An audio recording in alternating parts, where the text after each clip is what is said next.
Hello friends, आज हम बात करेंगे एनआरआई, एनआरओ और एफसीएनआर जो अकाउंट है मोस्ट इम्पोर्टेंट है। कई बार इनसे इसमें कन्फ्यूजन होता है कि एनआरआई अकाउंट कौन सा होता है, एनआरओ अकाउंट कब खोलना चाहिए और एफसीएनआर अकाउंट कब ओपन होता है। तो हम देखते हैं एनआरआई जो अकाउंट है नॉन रेजिडेंट एक्सटर्नल अकाउंट, और एनआरओ अकाउंट होता है non resident ordinary account. FCNR का मतलब होता है foreign currency non resident account. तो इनकी डीपली से हम देखते हैं कि इनका क्या मीन्स है और इनका क्या क्या यूज़, कब कब अकाउंट ओपन होता है। सबसे पहले हम बात करते हैं एनआरआई,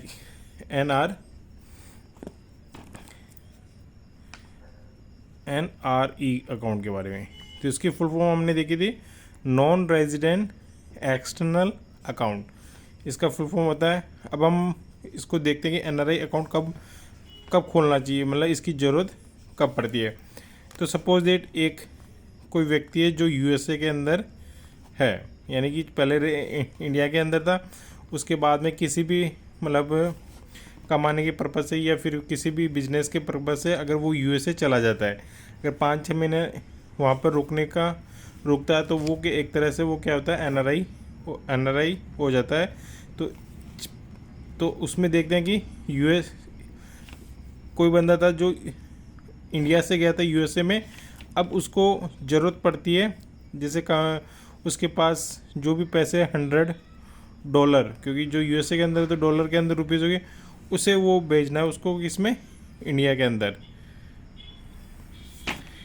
अंदर जो बैंक है उसके अंदर ही वो भेजेगा। तो वो पैसा किस में आएगा, करेंसी कौन सी यूज़ में आएगी, डॉलर यूज़ में आएगा। डॉलर कन्वर्ट होकर किस में आएगा, इंडियन रुपीज़ के अंदर वो पैसा आएगा। तो ये अकाउंट जब से ज़्यादा कहाँ यूज़ होता है कि अगर कोई व्यक्ति है जो यूएसए में जाके कमा रहा है या फिर उस बिजनेस कर रहा है, उसे इंडिया के अंदर पैसा भेजना है। तो अगर वो जो करेंसी है उसको, जो करेंसी चेंज होकर आ रही है, जैसे डॉलर है या किसी अदर कंट्री में जो भी करेंसी है वो चेंज होकर इंडियन रुपीज़ में आ रही है, तो उसके लिए हमें सबसे बेस्ट होता है एनआरई अकाउंट ओपन करना चाहिए। तो आप समझ चुके हैं कि एनआरई अकाउंट क्यों ओपन करना चाहिए। अगर कोई व्यक्ति यूएसए या फिर अदर किसी कंट्री में है और वो $1,000 अगर इंडिया भेजना चाहता है, इंडिया के अंदर कोई अकाउंट है, अगर उसकी फैमिली इंडिया के अंदर है, तो वो डॉलर में तो यूज़ करने से रही, अगर डॉलर में यूज़ में होंगे नहीं, तो उससे पैसा किस में यूज़ होंगे, आईएनआर रुपीज़ में होगा। तो वो पैसा जो कन्वर्ट होके आईएनआर में हो जाता है, इसके अंदर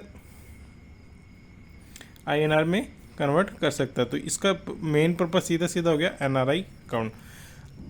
तो उसकी फैमिली इस पैसे को यूज़ में लेके यहाँ से पैसे निकाल सकती है। तो जो भी डॉलर होगा, जैसे 84 अगर डॉलर चल रहा है तो 1,000 भेजा है उन्होंने, तो 1,000 मल्टीप्लाई 84 से इंटू हो जाएगा। तो जो भी अमाउंट होगा वो इसमें कन्वर्ट होता है। उस पर्पज़ के लिए हमें चाहिए था एनआरई अकाउंट। अब हम बात करते हैं एनआरओ अकाउंट। एनआरओ अकाउंट कब जरूरत होती है, तो कोई व्यक्ति है जो यूएसए में रह रहा है, काफ़ी टाइम से बिजनेस कर रहा है, अगर उसकी प्रॉपर्टी है, सपोज करो उसकी कोई लैंड इंडिया के दिल्ली के अंदर कोई लैंड ली हुई है, उसका अगर रेंट आ रहा है, जैसे 50,000 अगर रेंट आ रहा है, तो उस रेंट को अगर वो कहाँ भेज रहा है, अगर उस पैसे को वो किस कंट्री में, यूएसए के अंदर लेना चाह रहा है, उस पर्पज़ के लिए हमें एनआरओ अकाउंट यूज़ में लिया जाता है। तो इसके अंदर जो टैक्स होता है 30% उसका टीडीएस कटता है, वो हम बात करेंगे उसमें।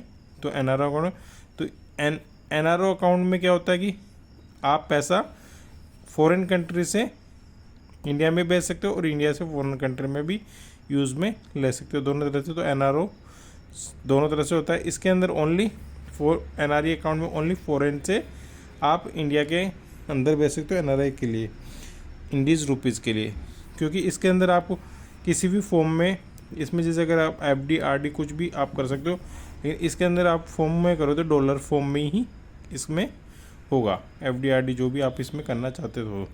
तो आप क्लियरली समझ चुके हो कि एनआरई अकाउंट किस लिए होता है और एनआरओ अकाउंट किस लिए होता है। अब हम बात करते हैं एफसीएनआर के लिए। तो इसकी फुल फॉर्म होती है foreign currency non resident account. अगर इसमें सेम वैसे ही है कि कोई एक व्यक्ति है जो यूएसए के अंदर है और उससे पैसा भेजना है इंडियन रुपीज़ फॉर्म में, तो इस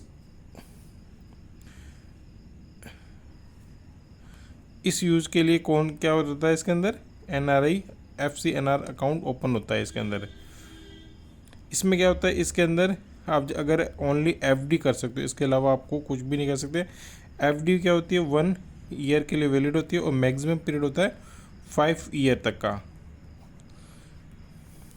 NRI अकाउंट। इसके अंदर हमें TDS नहीं देना पड़ता क्योंकि फोरेक्स के अंदर क्या होता है कि इंडियन का फोरेक्स बढ़ता है, तो अगर अदर कंट्री से अगर इंडिया में पैसा आ रहा है तो इंडिया फोरेक्स को बेनिफिट होता है, तो इसमें कोई भी टैक्स नहीं है। अगर इंडिया से अगर कोई फॉरेन अगर कोई करेंसी जा रही है तो उसके अंदर TDS वगैरह देना पड़ता है।